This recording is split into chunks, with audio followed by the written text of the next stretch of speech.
And myths about student debt. Student debt has become one of America's most serious problems.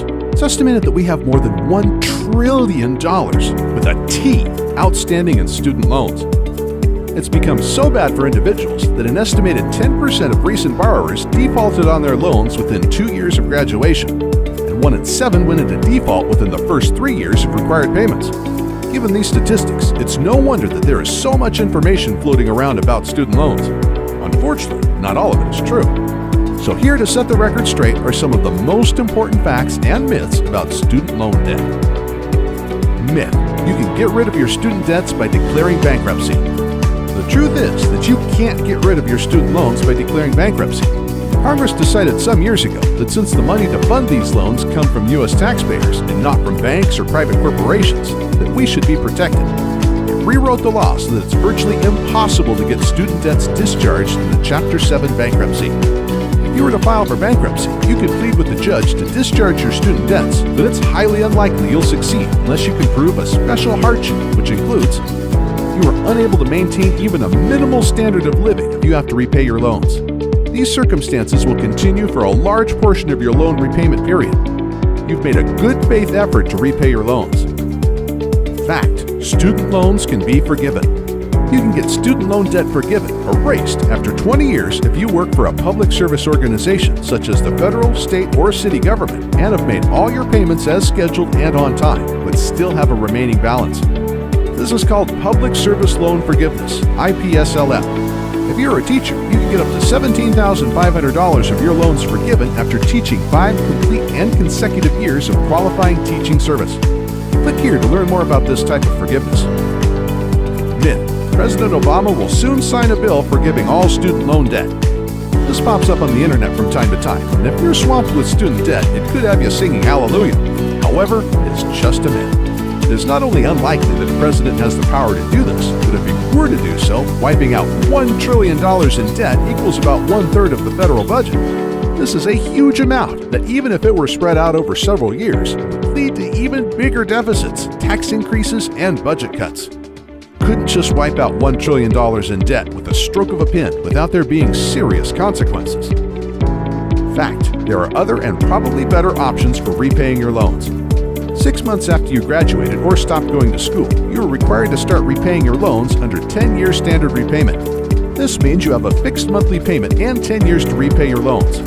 As an example of what this can mean, if you owe $30,000 at 6.8%, your monthly payment would be somewhere in the neighborhood of $340.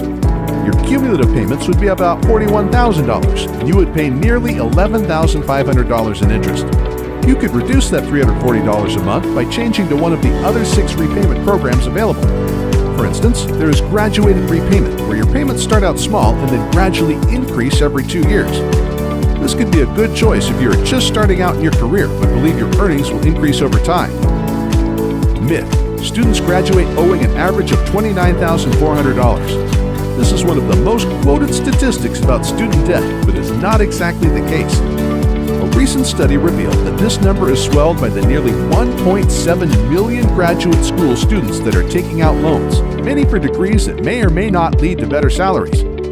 And the median debt loans for these borrowers grew from $40,209 in 2004 to $57,000 in 2012, and have probably only gotten worse since then. Fact: President Obama did do something that can help people with student debt.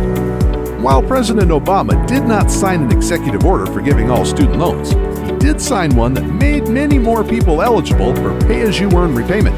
This program caps the monthly payments of eligible borrowers at 10% of their disposable income and includes loan forgiveness after 20 years.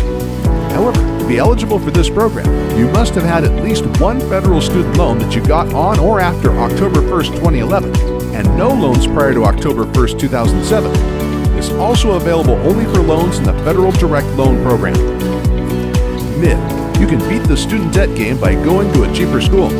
The problem with this statement is that even colleges that cost less now cost more. In fact, the average total cost to attend all institutions, this includes private, public, 4- and 2-year schools, increased from $8,438 in 1982 to $19,933 in 2012, even after adjusting for inflation.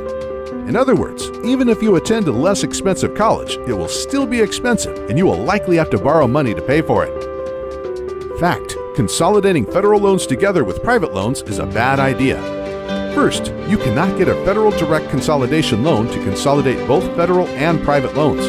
To do this, you would need to go to a private lender. The reason why you shouldn't do this is because you will lose all the benefits associated with federal loans, including loan forgiveness, deferment, cancellation, and the ability to switch repayment plans. Instead, you would have a loan with a fixed monthly payment, a fixed term, and no ability to change things if your circumstances were to change dramatically. Myth: it's impossible to get a student loan canceled. The truth is that if you have a Stafford loan, you could get it canceled if you die or become totally and permanently disabled.